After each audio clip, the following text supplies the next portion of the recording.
lisani yafqahu qawli. Subhanaka la ilma lana illa ma 'allamtana. Innaka antal alimul hakim. La wala quwwata illa billahil aliyyil azim. Nawaitu ta'lu wa ta'lim wa tazakkura wa tazkira wa naf'a wal intifa' wal ifadah wal istifadah wal hasa 'ala tamassuki bi kitabillah wa sunnati rasulihi wa du'a ilal huda wa dalalata 'alal khair ittiqa awajihillah wa qurbihi wa sawabihi subhanahu wa ta'ala. Allahumma inni as'aluka ilman ladunni wa mashraba safiyani ya wahabu ya ghani. Qala al-muallif rahimahullahu ta'ala wa nafa'ana bihi wa bi'ulumihi fid dharain amin. Rabbi yassir wa la tu'assir wa tammim bil khair. Wa la hawla wa la quwwata illa billahil aliyyil azim. Ilahi anta maksudi wa ridhaka matlubi a'tini mahabbataka wa ma'rifatak. Amma ba'du, assalamu alaikum warahmatullahi wabarakatuh.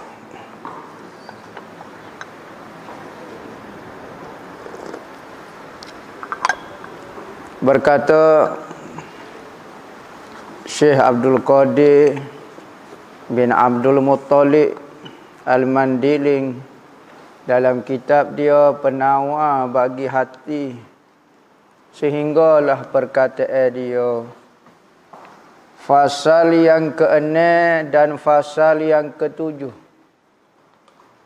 pada menyatakan dua tangan dan dua kaki. Ketahui olehmu bahawasanya Allah Ta'ala menjadikan ia Allah bagi engkau akan dua tangan dan dua kaki kerana beberapa manfaat yang bangsa akhirat dan bangsa dunia, yakni tangan kaki digunakan untuk manfaat dunia dan akhirat. Salah kodok kita guna ke anggota kita untuk dunia? Tidak. Hak salahnya benda-benda yang bercanggah dengan keinginan Tuhan, bercanggah dengan perintah Tuhan. Maka adapun segala manfaat akhirat, maka mengerjakan engkau dengan keempat-empatnya, yakni dua tangan, dua kaki, akan segala pekerjaan kebajikan. Buatlah gapo dia kebajikan. Bersedekah guna tangan, tolong orang kau gapo kau dah. Seperti berjalan kepada masjid guna tangan. Guna tangan berjalan ke masjid. Guna kaki. Ada orang yang kata hamba tak guna kaki. Hamba naik kereta supaya tolong ya. Guna berik tangan, gia duk kaki belakang. Dan kepada tempat belajar ilmu. Ni biasa orang guna kaki lah. Nak pergi kepada satu-satu tempat jaga orang. Start daripada rumah, lipat belakang, jalan dengan tangan. Cak. Sampai Kota Baru. Orang gimnastik pun tak buat lagu tu. Jadi biasa standard nak pergi kepada tempat mana-mana guna kaki. Manakala nak menolong orang ke, nak ambil barang kait dengan apa, guna tangan. Dan berjalan kepada tempat perang sabit, guna kaki juga. Dan tempat mengerjakan haji, guna kaki juga. Buat haji, buat umrah, semua kita pergi Muzdalifah, pergi di Mina, pergi tak wukuf pada Arafah, semua tu guna kaki belakang. Haji dan umrah. Dan berjalan kerana ziarah dan menghubung rahim, menghubung silaturahim, pergi ziarah guna kaki. Tu antara ibadat-ibadat yang kaki buat bangsa akhirat. Dan yang lainnya daripada segala ibadat yang dikerjakan dengan dua kaki. Dan seperti menghilangkan yang mungkar dengan tangan. Ada orang nak buat maksiat, ada orang nak curi, ada orang nak gocoh orang, kita pun pegang tangan dia. Jangan buat benda lagu ni, sabar. Nah, ingat ke Tuhan. Lari dia buat benda mungkar. Guna tangan, jari orang sekat guna kaki. Kalau tidak gocoh dengan kita pula pakai tangan. Dan menulis akal ilmu, nulis. Maka tangan kita buat ibadat. Dan berjabat tangan dengan orang yang soleh, saleh. Jari orang saleh pakai kaki. Sekali pun dia tak ada tangan, dia tak akan saleh pakai kaki. Orang tak ada tangan pun tak saleh pakai kaki. Sebab kaki ni benda tak molek. Jabat dengan orang soleh, saleh dengan orang tua ke, saleh dengan siapa dia, dengan saudara kita, biarlah tak soleh lah mana pun, saleh.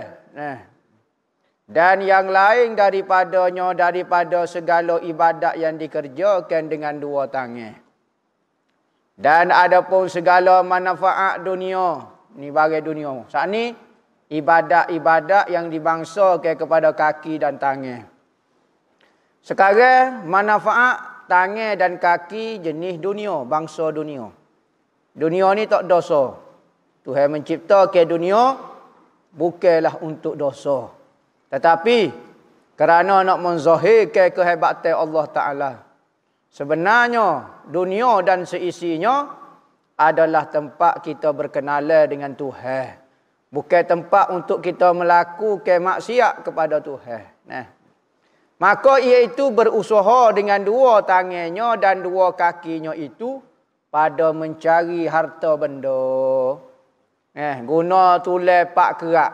Yakni pak kerak ni dua tangan, dua kaki, buat kerja, cari pitih. Maka dosa tak cari pitih? Tidak, tak ada masalah. Dan segala tujuan engkau ikutlah. Mengguna tangan, kaki untuk minatmu, hobimu, benda tak dosa. Maka benda tu bangsa dunia. Manfaat kaki dan tangan bangsa dunia. Dan memelihara engkau dengan dia daripada mudarat, seperti lari dengan kaki daripada binatang buah. Maka apabila binatang buah, maka larilah. Lari guna kaki. Itu manfaat bangsa dunia. Tolak mudarat-mudarat atas muka dunia, guna kaki. Dan seperti menolak dengan tangan akan jadi kejahatan orang yang menerka ia akan dikau. Ada orang mari nak gocoh kita, nak terkai kita, kita pun tepih pakai tangan. Manfaat bangsa dunia. Dan bermula mensyukurkan nikmat kaki dan nikmat tangan itu, bahawa engkau pakai akan keduanya, tangan dan kaki pada segala taat ke Tuhan. Sama ada benda tu perbuatan taat, memang dah. Ataupun bangsa dunia, tapi membuat jadi taat. Tolong orang kau gapo dia. Dan engkau pelihara keduanya daripada tiap-tiap maksiat, maka tu maksud kamu bersyukur dengan nikmat tangan dan kaki. Tapi kalau mulut duk sebut Alhamdulillah, tapi tangan tak buat apa Tuhan suruh, tak tinggal apa Tuhan larang, maka kita tak bersyukur. Apa maksud tidak bersyukur? Dipanggil kufur nikmat. Syukur, lawan dia kufur. Syukur, lawan dia kufur nikmat. Apa maksud kufur nikmat? Nikmat yang kita perolehi daripada Tuhan sepatutnya kita guna untuk kebaikan. Tetapi kita guna untuk kejahatan. Kufur nikmat lagu ni. Sepatutnya nikmat kita guna untuk kebaikan. Kita guna jadi kufur dipanggil. Maka jangan engkau menyakiti dengan kedua tangan engkau akal yang diharamkan pada syarak menyakiti dia. Jangan menggunakan tangan untuk guna menyakiti orang. Jangan engkau khianat dengan keduanya akal orang yang dipercayai engkau dengan dia. Menggunakan kaki, guna tangan, curi, gapo dia ko, bentuk khianat menggunakan tangan. Dan jangan engkau pegang dengannya tu deh. Melainkan akal yang haram. Gapo dia ni ayat ni. Dan jangan engkau pegang dengan dia tu akal benda haram. Dan jangan engkau tulis dengan keduanya akal yang dilarang. Kaedah dia, benda yang tak boleh sebut, tak boleh tulis. Benda yang haram tengok, haram lukis. Benda yang haram apa ni? Haram sebut, haram tulis. Nah, benda yang haram sebut, maka haram kita tulis. Benda yang haram kita tengok, haram kita lukis. Gambar perempuan, haram kita tengok, kita pun lukis. Nah, maka hukum dia haram. Barang yang haram kita sebut, ikutlah gapo-gapo nah, maka kita pun tulis. Dalam mesej kau gapo dia, serupa tulis sahaja. Nah. Daripada yang memberi mudarat akal orang Islam, jangan mu tulis. Tulis dalam Facebook, tulis dalam IG, tulis dalam gapo dia ko, buat-buat benda guna tangan, benda-benda yang kita akan tanggung selamanya. Lebih-lebih lagi tulisan kita dalam internet. Kita tulis sikit lah. Kita fitnah orang. Kita kata dia gini, kita buat gini. Maka tulisan kita tersebar, kita mati pun tulisan tu orang duk baca lagi, dosa duk tambah lagu.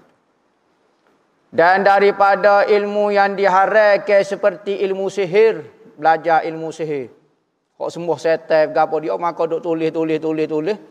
Maka ilmu lagu tu haram. Gapo? Sebab guna tangan, tak boleh tulis. Dan jangan engkau berjalan dengan kaki engkau kepada tempat yang haram. Tempat tu haram ke tak? Tempat itu dibuat tempat orang maksiat haram. Jadi haram situ. Nah, tempat tu tak dosa. Bangunan tu tak dosa. Tetapi tempat tu ada maksiat, maka kita pergi seperti buat benda haram. Nah, pergi tempat maksiat. Kalau tempat tu ditukar jadi tempat baik, boleh pergi dah pula. Bukan diri tempat tu haram tu sendiri. Nah. Kecualilah tanah. Tanah diambil secara zalim. Nah, kita rapah tanah buat bangunan. Maka haram pergi di bangunan tu. Tukarlah buat surau pun. Tak comel juga sebab tanah tu tanah haram. Nah. Dan kepada tempat orang yang zalim, pergi jumpa dengan orang zalim. Tujuan gapo? Biasa orang dulu pergi jumpa orang zalim kerana nak memperkenalkan orang. Pergi jumpa pemerintah yang zalim. Pergi jumpa raja yang zalim. Tujuan nak pergi khianat orang ni. Nak suruh rigat orang ni kau gapo dia. Maka berjalan kepada pemerintah yang zalim, itu haram hukum dia. Nah. Melainkan kerana darurat, terpaksa kena pergi. Misalnya ada sebab-sebab kita terpaksa kena pergi dengan keadaan tidak reda tepat lagu tu. Nah. Pendeknya segala gerak engkau dan segala diam engkau. Kerana gerak dan diam kita ni sebuah kepada kaki. Nah. Kita gerak, kita diam. Sebesar-besar nikmat, mu boleh gerak, mu boleh diam. Ada orang tu dia pacerah, tak gerak-gerak. Nah, seteruklah bergapo dia, nyanyo ke dia. Nah. Sebesar-besar nikmat Allah Taala ke atas engkau. Semua anggota kita yang 7 merupakan nikmat yang besar. Apa faedah dunia dan seisinya kalau anggota kita tidak berfungsi? Apa faedah keindahan dunia kalau mata kita tak boleh melihat dia? Apa faedah tempat yang indah-indah kalau kaki kita tak boleh sampai kepada tempat tu? Maka apa faedah dunia dan seisinya kalau anggota tubuh kita itu tidak berfungsi? Maka 7 anggota tu hewi kepada kita tu merupakan tempat kita merasai nikmat makhluk. Kita boleh rasa makanan kerana ada mulut. Kita boleh rasa ada perut dah. Kita boleh tengok benda yang indah. Kita boleh dengar suara-suara yang indah. Kerana apa? Kerana ada anggota tubuh. Maka palingkan olehmu akan dia kepada taat supaya adalah engkau daripada mereka yang mengetahui akan nikmat dan mensyukurkannya. Maka jadilah orang yang bersyukur dengan nikmat itu secara hakikinya, iaitu guna nikmat pada tempat dia. Maka diharapkan berkekalan nikmat itu pada engkau kerana syukur itu pengikat bagi nikmat dan sebab bagi bertambahnya nikmat. Kaedah dia asyukru itu qaidul mawjud wa saydul mafqud. Qaidul mawjud wa saydul mafqud. Syukur-syukur ini qaidul mawjud nak ikat benda hok ada dengan kita lon. Nikmat gapo dia nah. Dan saydul mafqud nak cari lagi benda hok tak ada dengan kita. Mudah-mudahan kalau kita bersyukur nikmat tu kekal dengan kita dan ditambah lagi nikmat. Dan jangan engkau paling ke segala gerak dan dia engkau itu kepada maksiat. Supaya jangan ada engkau daripada mereka yang kafir akan nikmat. Kufur nikmat.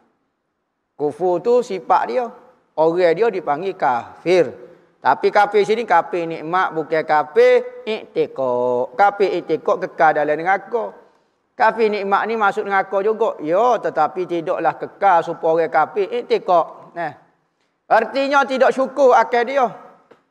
Maka sebab bagi ditinggalkan nikmat itu dan sebab bagi seksa yang bersangat pada hari mensaksikan atas mereka itu oleh segala lidah mereka, segala tangan mereka dan segala kaki mereka dengan barang yang ada mereka itu mengerjakan dia di dalam dunia pada segala kejahatan. Al-yawma nakhtimu ala afwahihim wa tukallimuna aydihim wa tashhadu arjuluhum bima kanu yasnaun. Bima kanu yasnaun. Bima kanu yaksibun. Bima kanu yaksibun. Pada hari, yakni hari kiamat, pada hari itu al-yawma nakhtimu ala afwahihim. Kami kunci ke segala mulut-mulut. Mulut tak boleh kecek. Wa tukallimuna aydihim. Dan yang bercakap dengan kami katanya Allah Ta'ala adalah tangan dia kecek. Jadi saksi adalah kaki-kaki mereka dengan apa yang ia buat. Dan ketahui olehmu bahawasanya memelihara segala anggota yang 7 ini. Kita ngaji dah 7 anggota ni. Ada orang beramal kau dok dengan kitab ni. Daripada awal fasa sampai fasa yang ni, fasa yang jaga tangan kaki ni. Ada usaha kau dok. Kau sekadar mengaji balik-balik pulak kitab pada mari pulak tak bertambah lah lagu tu. Setiap kali fasa cuba amalkan. Berlatih lama-lama benda ni tak jadi berat bagi kita. Mudah untuk kita tinggalkan. Jangan tunggu nanti habis putih kitab baru nak beramal. Beramal sofasa. Habis sobak kita beramal dah. Habis kitab sama sudah habis beramal berakor. Ni nanti habis kitab baru nak beramal. Tobat liluh. Sofasa pun tak beramal dah. 1000 pasal lagi-lagi nak cari pasal. Dia kata 7 anggota ini daripada segala kejahatan dan memakainya pada segala kebaikan. Tiada sempurna keduanya melainkan dengan membersih akan rajanya, raja anggota itu. Daripada segala perangai yang dicela seperti riak. Riak ni nak menunjuk-nunjuk. Biasa orang nak menunjuk kebaikan dia. Jarang orang nak menunjuk maksiat. Biasa orang nak tunjuk, dia nak menyatakan kepada masyarakat dia ni orang baik. Dia sedekah, dia pun tunjuk cek besar itu. Ingat berapa? 4.5 sahaja. Cek besar itu. Kejut orang susah tu. Sama besar dengan itu dia. Rumah dia. Boleh 4 riyal ya. Sebuah salah gantung. Pukul gambar kelepuk-kelepar lah ni. Lah ni budaya sedekah pukul gambar. Masuk Allah juga. Tak boleh ni amanah orang pukul gambar. Allah malunya lah kita pelepuk-pelepar je pukul gambar. Jadi antara benda yang menghapuskan pahala, jangan pukul gambar kalau boleh. Kerana pukul gambar ini memang kata bukti penyerahan kau gapo. Tetapi memalukan orang yang menerima kadang-kadang. Ada orang tak suka gambar dia. Diedarkan kau gapo dia. Maka jangan. Biarlah kita kata kita ikhlas cuma nak pukul gambar. Tak ikhlas. Kita ikhlas tapi cara kita tidak ikhlas. Maka ikhlas biar hati dan cara. Lagu mana orang-orang dulu bersedekah, jari senyap-senyap. Hati dia ikhlas dah. Cara kena ikhlas. Lagu mana? Susuk. Dia tengok orang susah. Pocik-pocik gatih basikal, pocik-pocik gatih taksi, pocik-pocik gatih beca, berhenti semaya. Dia pun sakut baju masuk tandas, dia pun ambil pitih 5,000 bubuh dalam poket kau itu. Nah, tu baru ikhlas. Kawan tu mari pakai baju tengok ada pitih 5,000. Tentu dah dia tak tahu dah pocik tu. Boleh pitih 5,000 suka dia. Gi cari rumah orang susah senyap-senyap deh. Tengah malam letak berah, letak gapo. Nah, ni macam-macam lah ni. Pukul gambar. Mari mana tak tahu idea atas langit pijam mana mari. Kita nak buat kebajikan ni, betul lah nak mengajak orang supaya buat kebajikan. Tetapi cara itu tak berapa comel. Cara tak ikhlas. Kita tak menafikan dalam hati dia, kita mana tahu. Tetapi cara nampak. 14 kali pukul gambar je dah. Allah kelabu minta maaf je dah. Sekali pula. Oh pergi pula. Pikul pokcik tu atas belakang. Nampak dah kita pergi pula. 4 kali pukul gambar. Nah, benda ni dosa lebih banyak daripada pahala hak dia boleh. Nabi kata siapa dia yang bersedekah dengan apa dah? Kama sali safwatin, kama sali asabat har wabilum fatarakahu solda. Nah, ayat Quran kata. Orang yang bersedekah dengan cara lagu ni, maka pahala dia seperti satu batu yang licin. Ada tumpuk pasir atas tu. Tuhan nak buat gambar ke. Kita buat amal kebajikan dengan cara tak ikhlas. Sekalipun hati ikhlas orang kata. Lah hati ikhlas. Mungkin kita tak tahu dari hati perut pedas dia. Tapi cara nampak supaya tak ikhlas. Seperti satu batu besar. Ada pasir di atas itu. Maka marilah hujan. Wabilun. Mari hujan yang lebat. Fatarakahu solda. Maka hujan itu menyebabkan batu itu menjadi licin. Tak ada sebutir habuk pun pasir. Nak kata pahala tu tak ada sebutir habuk. Dosa pula jadi. Nak mengaitkan orang susah. Nah. Orang susah kena ikut orang kaya lah. Nak mu nak dak pitih aku. Mu kena ikutlah aku. Kawan ni terpaksa ikut. Nah. Maka perbuatan ni dosa lebih banyak daripada pahala. Kalau boleh pahala, kalau tak boleh dosa tertuduh. Nah. Maka budaya pukul gambar ni minta tolong, minta apung lah. Jangan duk amal. Nah, lo ni supaya orang gila-gila dah. Bukan supaya gila-gila, gila dah tu. Nah, memang gila dah pukul gambar, goni pukul gambar, program kebajikan pukul gambar. Jangan duk ajar sangatlah, takut jadi punuh kita. Nah, ni riak. Dia panggil perbuatan tu. Hati orang tak tahu, hati nah. Dan takabur, takajering, takabur, takalapu, ikutlah. Bolapu ni. Takabur. Rasa besar diri, rasa dia hebat. Apabila rasa hebat, rasa manusia lain tu hina. Kurang martabat daripada dia. Maka dia rasa dia mulia. Ya? Sebab tu dia pandai remeh kepada orang. Orang kaya rasa takabur daripada orang miskin. Mu bukan tahap aku. Mu nak saing dengan aku. Mu nak pitih aku, mu kena ikut aku. Siapa dia kau kamu? Lagu tu. Orang miskin takabur dengan orang kaya ada juga. Dalam miskin takabur wak mangguk. Nah, ada juga. Dalam miskin ajak mari ngaji fardu ain tak sing mari. Takabur dengan Tuhan tu. Rasa besar. Nak suruh Tuhan gosok belakang kau mari. Tak cakap royak panggil mari mengaji. Tak mari duk takabur lagu tu.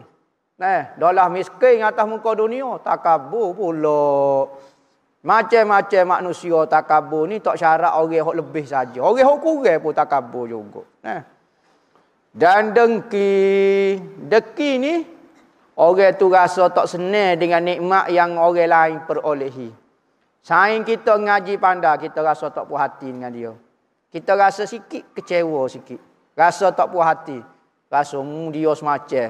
Tu dengki tu. Tapi kalau kita rasa, pandamu dia. Aku nak jadi panda juga. Nak berlatih, nak belajar biar jadi panda. Tak apa tu. Tu dia panggil, perlombaan sehat dia panggil. Mana kalau dengki, kita nak suruh nikmat dia jadi hilang. Biar dia jadi bodoh kat sekali. Biar jadi miskin kat sekali. Biar kejayaan dia utuh kat sekali. Kita tengok orang kaya biar jadi miskin sekali. Doa biar nego dia tak laku. Orang ni ngaji pandai-pandai doa biar jadi bodoh. Keluarga kawan ni bahagia doa biar jadi derita. Ni dengki. Maka dengki ni bukan kadang-kadang menyebabkan perbuatan kita. Gi sihir orang ni, gigi ni dengki. Dengki ni biasa ya standard sama-sama dia. Kalau ustaz dengki sama-sama ustaz. Orang jual goreng pisang sama-sama sesek jual goreng pisang. Dengki sesek engineer sama-sama engineer. Sesek lawyer dengki sama sesek lawyer. Jarang kita dengar Perdana Menteri dengki dengan penjual goreng pisang. Tak ada sebab dia tak ada lain dengan dia. Apa kepentingan kamu nak dengki dengan dia? Tak ada goreng pisang pun dengki dengan tak ada. Dia kena sama lain dia biasanya, nah. Dan kiki ni dua makna. Ada kiki tak dosa, yakni kiki besi tu hak kiki gaji, hak kiki kayu, hak tu tak dosa. Kiki ni sifat, yakni kedeku. Haji bakhil bin kedeku. Tak suruh kaya warak dan tasawuf, tapi kalau kiki tak boleh jadi wali Tuhan. Hati dia ada masalah. Kedeku. Kedekuk nah. Tu maksud dia kedekuk. Kedekuk ni nak buat kebajikan malah toksik gua ni. Nah, piti susu dalam rumah. Toksik biar orang tahu. Pakai baju supaya ngawak tok kenali tengok terkejut. Nah, apa pitih duk simpan. Nah, tak buat kebajikan, ketar takut. Ni kedekuk panggil. Makan jimat ya Allah Rabbi. Apa? Tasawuf iblis lagu tu. Nah, orang tasawuf ni dia makan tak ada piti sungguh. Pakai baju susah sungguh. Yo, tak ada piti sungguh saya. Sebab tu saya. Dan saya tak terasa pun nak pakai baju. Ni pakai baju, tapi kalau orang harta, susah-susah ya. Kita orang miskin masuk dalam rumah orang kaya, kita kata dunia kuat weh dong orang ni deh. Harta banyaknya lah. Orang lain kalau pergi dunia, kita kata dunia selalu. Ceterawi kita. Tak apalah. Dunia ni tak apa, ambil kedai mula pitih. 8 juta. Allah susah-susah ya. Kok boleh dia, tak dunia selalu. Ni perangai huduh juga mulut manusia. Hati manusia tengok orang boleh nikmat, nak marah boleh ke dia senyap. Senyapnya pergi. Tu kedekuk bang, kiki. Dikehendaki dengan rajanya itu, iaitu hati. Wallahu a'lam. Hati. Hati ni raja dalam anggota tubuh kita. Sani pengarah kata suruh jaga hati. Jaga anggota. Anggota ni sekalipun dalam kitab ada sebut, tapi dia tak boleh jaga anggota ni. Sebab apa tak boleh jaga dia? Sebab dia ada boh dia. Tak suruh berkah lah tangan. Ambo nak jaga tangan supaya tak mencuri. Berikat tangan. Boleh juga. Raja dia mau lepas kau, dia mau jaga juga. Tak jaga, sudah. Tangan tu dia akan buat lah guana-guana, pisah tangan dia supaya cabut pergi curi pula. Maka kita kena pegang kepala dia. Kena pegang raja dia. Maka raja ni hak paling penting sekali kerana dia yang mengarahkan semua anggota. Dia paling penting sekali. Katanya Imam Ghazali, dalam anggota kita ni tak perlu jaga hak lain kecuali hati saja. Dan kita jaga hati, tangan kaki akan ikut jadi baik. Automatik. Tapi kalau hati tak baik, pakailah jubah, pakai serbai, pakai apa, maka akan jadi jahat juga. Tapi kalau hati baik, pakai nampak macam biasa orang kampung, tapi hati tak pernah buat kena. Tangan tak pernah buat kena. Jadi hati nombor 1. Maka nak jaga anggota hak 7 saat ni, amal semangat dah nak amal saat ni. Nak amal mata, nak amal gapo, hati tak jaga. Dole. Hak ni hak arah sebenarnya. Raja dia ni hati. Kitab yang kedua pada menyatakan qalbu, artinya jatuh, bukan hati. Jantung maksud dia tu, pak kata terjemuh yang tepat. Qalbu ni maknanya jatuh. Gini, jatuh. Bukan hati, jantung. Bentuk dia macam sonubari. Jantung ni. Tepat pung darah tu, serup. Sebab tu orang zikir jekoh jantung. Jantung panggil dia. Hati tu lembek macam darah gitu dah. Ni jantung panggil. Qalbu ni maknanya jantung. Nampak? Buah hati jantungku. Jantung maknanya. Bukan jantung pisau. Dan padanya 10 bab. 10 bab dalam bab hati saja. Maka kalau dia hati molek, insya-Allah anggota hak 7 tu akan jadi molek. Nah, jaga hati sungguh-sungguh. Sebab itulah ulama-ulama sufi beri zikir kepada hati kerana tu makanan dia. Apabila dia kita beri vitamin sihat molek, maka dia akan membesar, mengarah, bergerak, berfikir benda molek-molek saja. Dan padanya 10 bab yang mengandung akan sifat kecelaan yang 10. Sifat cela yang 10. Ketahui olehmu bahawasanya kalbu itu ada baginya 2 makna. Kalbu itu ada 2 makna dan 2 benda. Nah, pertama, orang kata jatun ke apa? Dipanggil kalbun jasmaniyun. Nah, kalbu bangsa jisim, bangsa jasmani, bangsa betaka, bangsa tu jasmani panggil. Jisim ni jasmani. Iaitu daging. Dia masuk dalam kategori daging, darah yang ditaruh di dalam dada sebelah kiri. Tu tempat dia. Hak ni dipanggil kalbun jasmani. Kalbun jasmani ni kambing ada, kuba ada, bering pun ada, ayam bapuk, semua ada belaka. Hak jantung bahasa jasmani jisim ni. Yang menyerupai ia akan jatuh pisau. Nampak supaya jatuh pisau lagu tu. Tu bentuk dia dah. Dan iaitu daging yang tertentu. Di dalamnya ada lubang. Ada lubang darah. Naik, turun, naik. Dan di dalam lubang itu ada darah yang hitam. Ni, darah hitam panggil. Istana iblis duduk situ. Pas nak buai boleh tak? Pergi di hospital. Doktor cutera operate sebelah bawah. Jatuh ngambar tu. Tempat markah iblis tu. Cutera doktor seduk buai. Takut ada iblis situ. Ni kalbun jasmani ni darah hitam situ. Ada kata tempat sarang iblis lah. Apa dia. Macam-macam. Yang kedua. Kalb juga. Dipanggil kalbun ruhaniyun. Kalbu bangsa roh. Kerana manusia tubuh dia ada 2. Tubuh jasmani ada hati dia. Ada jantung dia. Tubuh rohani, roh dia juga ada hati bagi roh dia. Seolah-olah roh ni badan dan ada jantung dia. Sebagaimana jasmani tubuh kita ada jantung. Ada orang kata rohani itu semua tu. Kalbu pun dipanggil, roh pun dipanggil, akal pun dipanggil, latifah rabbaniyah pun dipanggil, macam-macam nama. Hak penting benda dalamnya benda maknawi. Maka itulah hakikat diri kita yang merasai roh, yang belajar roh sebenarnya, yang mendengar roh semua, yang jahat roh. Jasad ni tidak jahat, roh tu jahat. Iaitu apa dia? Kalbun rohani ni suatu yang halus. Ia bukan sifat dah. Ulama kata dia itu jismun latifun. Benda yang lembut yang bukan bangsa jirim. Jirim juga tapi benda lembut. Ada kata tak dia roh ini adalah sifat. Ya beza sifat dengan jirim. Yakni roh boleh duduk sendiri tanpa jasad. Ya. Maka ciri-ciri ini adalah ciri-ciri jismun, jisim.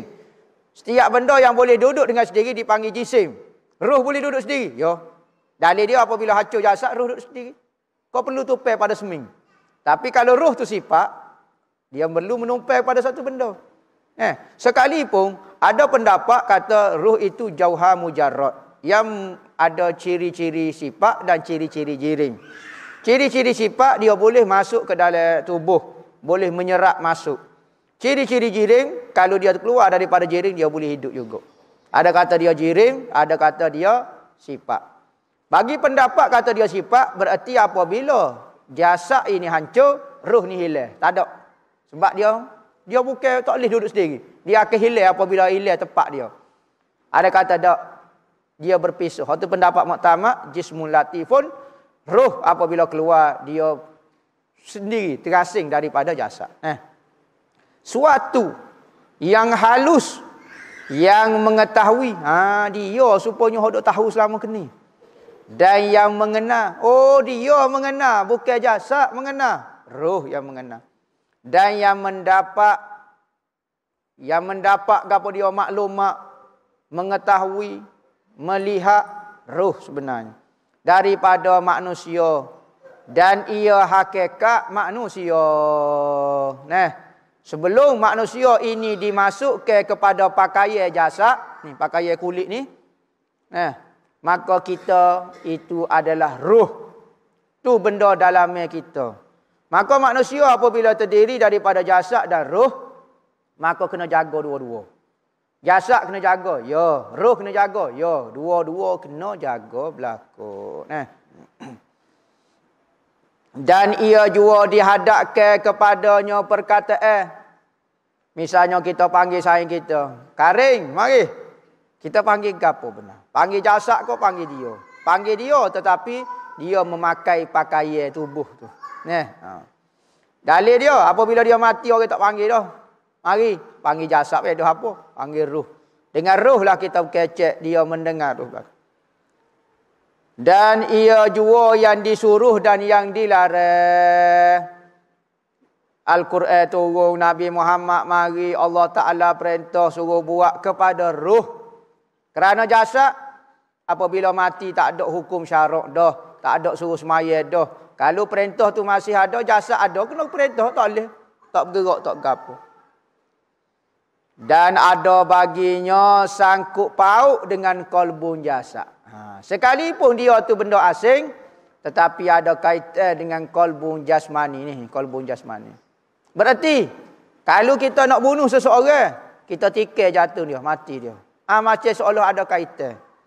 Macam akal juga. Akal ni, dia benda bukan jasad. Benda di luar daripada jasad. Tapi kalau kita nak rosak dia, kita katak kepala dia, rosak akal dia. Apa? Ini hubungnya dia. Bukan diri dia sebenarnya. Tetapi hubungnya. Kalau kita agak, ni, lubang channel dia. Kalau rosak, dia tak boleh nak sambung. Gitu saja. Dan sesungguhnya tercengang kebanyakan akal manusia pada mengetahui sangkut paut antara keduanya, antara ruh dengan jasad. Manusia tak boleh nak fikir. Qul ruhu min amri rabbi. Katakan ruh itu daripada amar rabbi, urusan Tuhan. Tak usah duk carilah. Tak perlu tahu. Kerana dia merupakan rahsia Tuhan. Ada orang cari, ada orang tak cari. Masing-masing lah. Kerana persangkutan keduanya menyerupai akal persangkutan arak dan jising. Atas pendapat. Ada kata seperti pokok dengan air. Air jising. Pokok jising. Guano air tu boleh menyerap masuk dalam pokok tu. Ada kata lagu tu. Ada kata dok ruh dia dok luar. Bukan dok dalam jasad. Ada kata dok ruh dok dalam jasad. Maka perbahasan ni ulama khilaf. Ada kata arak dengan jiring. Arak tu ruh, jising tu tubuh. Maka arak menumpai pada jising. Ruh menumpai pada jasad. Ni khilaf ulama saja benda perbahasan ulama. Hok mana-mana pun boleh berlaku. Atau persangkutan yang memakai perkakah dengan perkakah. Orang pakai baju, orang pakai gapo. Supaya dia dengan kakah baju dia. Kita menulis kakah kita guna pen. Bukan pen menulis, kita menulis. Itu maksud dia. Dan apabila disebut ke akal jantung dalam kitab ini, maka yang dikehendaki makna yang kedua. Apa dia? Jantung rohani, bukan jantung jasmani. Sebab jantung jasmani tak ada mukallaf. Tak ada perintah, tak ada larangan. Jadi kita tak boleh kecek benda hak tak ada perintah, tak ada larangan. Maka yang diperintah, yang disuruh menjadi baik ke apa? Adalah qalbun rohani dipanggil. Dan ialah yang dikehendaki dengan firman Allah Ta'ala, Qulir ruhu min amri rabbi. Artinya bersabda olehmu, ya Rasulullah, bermula ruh itu daripada pekerjaan Tuhanku. Tak tahu urusan suruh Tuhan. Ada kata amri rabbi ni maknanya perintah Tuhan. Katakan ruh itu hanyalah daripada perintah Tuhan. Apa dia perintah Tuhan? Sebenarnya ruh ni tak ada. Lepas tu kita gerak arahan daripada Tuhan. Itu sahaja yang menggerak kita. Tuhan arah naik. Tu amri Rabbi, amar daripada Tuhan. Tuhan suruh bangun jadi bangun. Tuhan suruh gerak jadi gerak. Tu amar. Ada benda ada dalam tu? Tak ada benda dalam pun. Ada kata amar Rabbi. Nah. Banyaklah perbahasan mengenai ruh. Nah. Ada Ibnu Qayyim Al-Jauziyah ada tulis kitab mengenai ar-ruh. Nah, macam-macam perbahasan. Pendeknya, qalbun dan ruh dan nafas ketiga-tiganya satu makna. Qalbun, ruh dan nafsu itu ketiga-tiganya satu makna. Yakni benda yang berada dengan jasad. Sama ada dia berada di dalam, di luar, tetapi dia ada hubung kait. Qalbun, hati, ruh, nafsu. Jangan duk ikut nafsu sangat. Apa nak ikut apa dia? Buai gak nafsu daripada diri. Matilah hamba, buai nafsu. Diri hamba, hakikat diri hamba. Tak ada, tinggal jasad saja, tak ada apa. Manusia apabila jadi jahat, dipanggil ikut nafsu. Manusia apabila berfikir, dipanggil guna akal. Manusia apabila merasai, menjiwai, guna roh. Benda sama. Supaya seorang pakai baju polis, pakai serban, pakai jubah, pakai sadak atas belakang. Orang tu loh ya. Tetapi orang ni bila pakai baju polis, dipanggil polis. Orang tu loh ya. Pakai serban, pakai jubah, panggil tu imam. Pakai sadak atas belakang, panggil nak pergi noreh, nak pergi minyak. Nah, gitu. Pada salah suatu daripada segala makna ketiga-tiganya, berkata akan dia oleh Hujjatul Islamul Al-Ghazali dalam kitab Ihya Ulumuddin. Kemudian lazim ke olehmu memelihara jantung.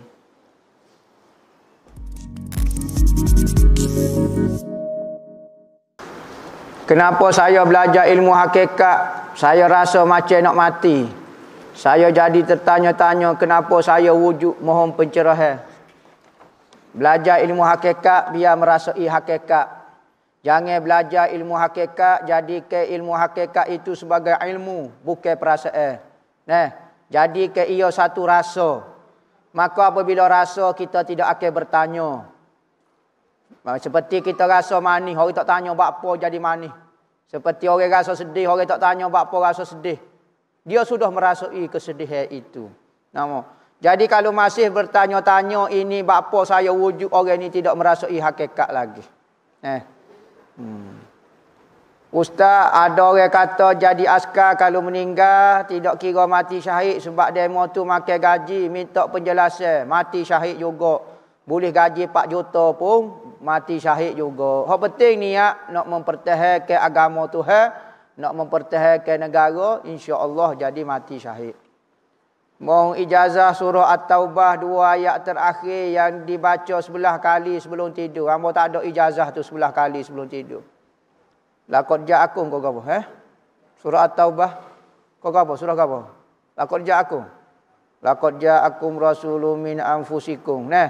Baca setiap kali lepas pada semaya. Ustaz, apa hukum kita solat guna baju tidur? Selagi mana tidak ada najis menutup aurat, hukum dia tidak ada masalah. Boleh. Nak pakai baju tidur, baju menyelam, baju scuba diving, boleh makan belakang. Pakai baju kuning, boleh belakang, tak ada masalah. Baju sejuk, baju Eskimo, igloo tu boleh, tak ada masalah apa. Yang penting tutup aurat, hukum dia sah. Apa hukum edit gambar menghina habaib? Jatuh kupur ke tak? Nabi sebut satu hadis, membenci ahlul bait kafir. Membenci Arab fasik. Membenci Arab fasik. Membenci keluarga kafir. Maka ulama bahas, adakah jatuh kafir betul? Kerana membenci ahlul bait. Nabi wayak, benci keluargaku jadi kafir. Benci kepada Arab jadi fasik. Jadi Nabi nampak suka kepada Arab kerana bangsa dia. Maka sebab itulah ulama bahas mengenai suka kepada negara, suka kepada bangsa. Kita orang Melayu tidak salah suka kepada bangsa kita. Sayang kepada negara kita. Sebagaimana Nabi dengan jelas sebut mengenai bangsa Arab dan keluarga dia. Tabiat manusia akan menyayangi keluarga dia. Jadi kupu, tak jadi kupu khilaf ulama. Cuma menghina abai itu Nabi larang, hukum dia haram. Oh, dia perangai jahat. Perangai jahat. Sekalipun dia perangai jahat, maka kena saya dia atas nama dia ni keturunan Nabi, jahat tu kena beki. Kalau betul saya, tegur dia. Ajak dia kepada kebaikan. Betul mu saya, bukan hina dia. Nabi tak suruh hina. Bukan kata bukan keluarga Nabi pun jangan buat lagu tu. Kita marah kepada maksiat dia, bukan kepada diri dia. Boleh kalau kita baca atau dengar atau terdengar baca Al-Quran ketika berhadas besar atau belum mandi wajib bagi laki-laki, tak boleh baca dah. Kita tengah junub tak boleh baca Quran. Dengar Quran boleh, terdengar Quran boleh. Baca daripada pihak kita, terdengar daripada pihak orang lain. Orang lain baca ke radio ke, punya boleh. Saya ni anak ni ramah, lebih ramah lelaki lah. Saya selalu stres dalam mendidik anak-anak. Terlebih anak yang meningkat, lebih-lebih lagi anak yang meningkat remaja. Macam mana nak belajar tenang dan bersabar, Ustaz? Beri agama kepada dia. Beri saya Allah, saya Nabi Muhammad. Tunjukkan seorang ibu, tunjukkan contoh yang baik. Ajar anak lemah lembut. Jangan duk sopa seranah tiba-tiba nak suruh anak kecek lembut. Dia kecek sopa setan dah. Nyopoh ke orang begini ni. Kecek mengaruk, kecek gapo. Tiba-tiba nak suruh anak dia kecek lembut dengan dia, siung tangan dia. Dia tak pernah tunjuk depan anak dia siung mak dia, siung tangan mak dia. Maka lagu mana anak jadi kekok lah, malu segar dan tak tahu lagu mana mu siung tangan orang. Setengah keluarga tak pernah siung tangan orang tua, apa? Dah mak apa dia tak ajar lagu tu. Mari salah lagu ni. Gapo dia orang tua lagu tu, kurang ajar budak ni. Pok dia tak ajar. Anak hamba baik sekarang ni. Mu ajar lagu mana? Mu sendiri tak tunjuk contoh. Kalau kita tunjuk contoh dah, insya-Allah anak akan ikut. Anak-anak lelaki ni satu kelebihan. Kerana anak lelaki ni syurga neraka dia di bawah tapak kaki ibu. Insya-Allah dia tidak akan tinggal ibu dia. Tapi anak perempuan dia kena ikut suami dia. Kita ada anak perempuan, tengok kosong rumah kita. Tapi kalau ada anak lelaki, insya-Allah ramah penuh-penuh. Penipalo juga ramah telajak pula. Jadi gitulah. Ingat, anak-anak ni kelebihan kepada dia, agama kepada dia akan jadi pahala kepada kita. Jika kita pernah dizalimi dan kita dah maaf ke orang yang menzalimi kita, adakah di hari kiamat kita masih ada urusan dengan dia? Dah selesai dah, beres lah. Selesai dah lah. Tak ada masalah dah. Apakah cara nak menentukan watan asli dan sempadan mungkin dalam solat jamak dan qasar? Gini, tempat kita, watan ni tempat kita tinggal, negeri kita. Maka lah ni menurut kampung, menurut section. Kalau orang duduk sebelah Selangor, section 12, section 1. Apabila section 1, tubik section 2 tu boleh jamak qasar dah kerana keluar daripada section dia. Bahasa Arab panggil hayung, hayung sabit, hayung asyir, ni jodoh belakang section dia lah. Kalau kampung pula keluar daripada kampung. Pulau Condong tubik ke Macen kau misalnya. Okey, keluar kampung. Boleh dah. Orang dulu dobek dia kalau tempat berpagar mesti keluar daripada pagar kampung. Kalau kampung tak berpagar, keluar daripada kelompok kampung. Lah ni kampung sambung daripada Kelantan sampai ke Johor. Juk Kelapa. Tak berhenti kampung, sambung. Pas lok nak cari ruang kosong lagu mana? Maka masuk kampung lain tu boleh jamak qasar dah. Apa hukum membeli waranti? Contohnya waranti mesin basuh harga 100. Sekiranya mesin basuh rosak, waranti itu boleh digunakan dalam tempoh yang ditetapkan.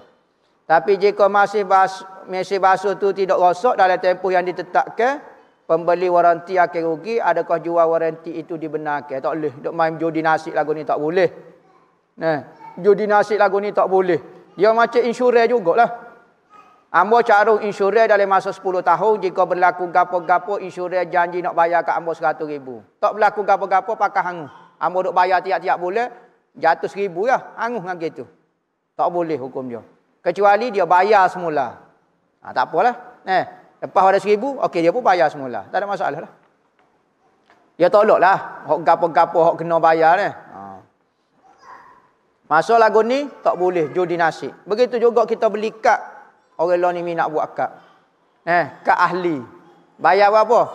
Bayar 50 ya, awak jadi ahli. Jadi awak masuk kedai ni ada potongnya. Tak masuk. Peri-peri betul. Kad kereta api. Boleh diskaun 50%. Tak naik kereta api. Pakai angin aku. Tak boleh. Kad waranti lagu tu. Kad jenis kad kau panggil. Kad diskaun kau apa dia panggil. Tak boleh hukum dia. Waranti kau apa dia. Benda judi nasib berlaku. Masa tahiyat akhir saya baca tahiyat dan terus lafaz assalam salam. Sedekah email belum lafaz salam, adakah terputus solat? Tak putus. Salam yang diberi dengan tidak sengaja, tidak memutuskan hubungan dia dengan email lagi, maka dia pakai masuk semaya lagu tu, tak payah kata niat nak masuk semula semaya, sebab tak terputus pun semaya dia. Boleh kodok kita baca bismillah sebelum baca doa iftitah. Dia baca bismillah, luput dah masa membaca doa iftitah. Kerana bismillah tu permulaan bagi Fatihah. Sedekah iftitah disunatkan sebelum Fatihah. Dia masuk Fatihah dah habis dah masa dia. Tak boleh nak ulang, tak boleh nak ulang dah. Tak sunat dah ulang. Adakah boleh EJK bendahari masjid menggunakan duit masjid daripada sumbangan orang ramai untuk buat makan minum selepas kuliah tazkirah? Tujuan menarik orang pergi masjid. Boleh kodok ustaz sebab EJK tak ada dah keperluan lain, duit banyak telajuk dah. Jadi gunakan PT untuk membangunkan masjid. Maka semua duit masjid akan dipantau oleh nazir. Nazir masjid yakni EJK masjid. Dia akan fikir kalau benda ni ada kebaikan untuk masjid, dia boleh guna. Buat bayar pengkuliah, beki kipas, beki kapet. Ni PT banyak. Kipas pasal nombor 3 jatuh atas kepala. Sekeru tak beki pasal tu. Ekong tak pasal, PT banyak mana. EJK bahasa jenis kedeku. Bukan PT dia memang tak widoh. PT orang lain pun tak sibui juga. Kita solat dan terlupa rakaat berapa? Atau terlebih rakaat, apa kita nak buat? Jerit je. Gini. Masalah kalau tak teringat berapa? Cakap kita tak ingat langsung. Tak ingat langsung. Kau saya baru semaya. Kau saya duduk saja lah ni. Tak tahu apa dia. Kau saya duduk tunggu bah lah ni. Tak tahu apa dia. Dia duduk semaya, dia tak tahu apa dia. Dia duduk buat apa dia. Kamu duduk saja-saja. Kamu semaya, kau apa dia ni? Kau 2 rakaat.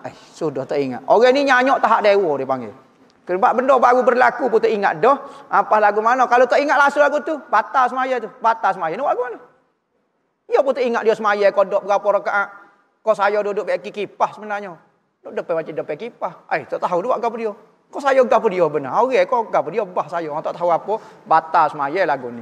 Tapi kalau berapa rakaat, tanyalah berapa rakaat. 2 rakaat kau apa dia kena ambil hak kurang dah. Kena ambil hak kurang, lepas tu tambah lagi. Apa hukum kerak dah pokok yang halal jalan tanpa izin tu dia? Hukum dia harus tetapi kena bayar ganti rugi. Kalau pokok tu tidak halal jalan, haram kerak, dan kalau kerak dosa dan kena bayar ganti rugi.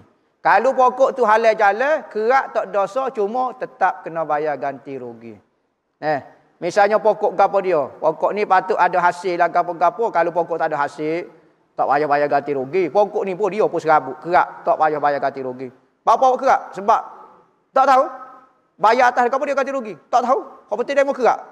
Saudara. Ya, nak kerak ni benda tu ada nilai. Seperti ada mengeluarkan hasil ko, pokok getah orang ko, getah kata orang boleh pitih. Tiba-tiba kita kerak pokok getah dia misalnya. Kena bayar ganti rugi. Bayar ganti rugi. Dosa tak dosa? Kalau kita tak minta izin dengan dia, kita minta izin dia tak setuju, kena kerak juga. Sebab mengganggu jalan raya, maka boleh kita kerak tak dosa. Tetapi ganti rugi tetap kena bayar. Tapi kalau jalan pokok dia tak ganggu jalan raya, pergi kerak tu dosa dah. Ganti rugi tu memang kena bayar dah. Apakah perbezaan antara wakaf sedekah dari sudut pahala? Ada kata sama sahaja, sedekah dengan wakaf ni sama sahaja. Ada kata sedekah paling afdal. Ada kata wakaf paling afdal. Ada kata beri hutang lebih afdal. Banyak khilaf. Nabi kata apabila aku naik ketika malam Isra' Mi'raj, aku tengok pahala orang berhutang dapat 18 kali ganda. Gitulah lebih kurang. Kalau sedekah dapat 10 kali ganda. Berhutang pula, beri hutang kat orang. Orang tengah separut zaman-zaman lah ni kan. Ada orang ni dia tak asyik minta sedekah, nampak sesok lajak. Maka dia pergi nak berhutang, tak asyik berhutang, nak pinjam PT. Pinjam PT. Pinjam. Nampak? Padahal nak berhutang juga tapi tak sebut kata hutang, nak pinjam PT. Nampak? Macam mana. Jadi kalau nak pinjam PT, okey main lah. Main PT, lepas tu suruh mula lah. Tu pinjam panggil. Tapi kalau awak bagi beli apa tu panggil berhutang. Nah. Ada kau batal solat sekiranya tak sujud sawi apabila tertinggal solat sunat ab'ad, makruh saja. Nah. Kita tinggal sunat ab'ad, tinggal kunut qagab dia, tak sujud sawi, makruh saja. Beza zindik dengan fasik. Beza zindik dengan fasik. Zindik ni tak ada agama, seperti etis. Fasik ni orang ada agama tapi orang jahat. Nah.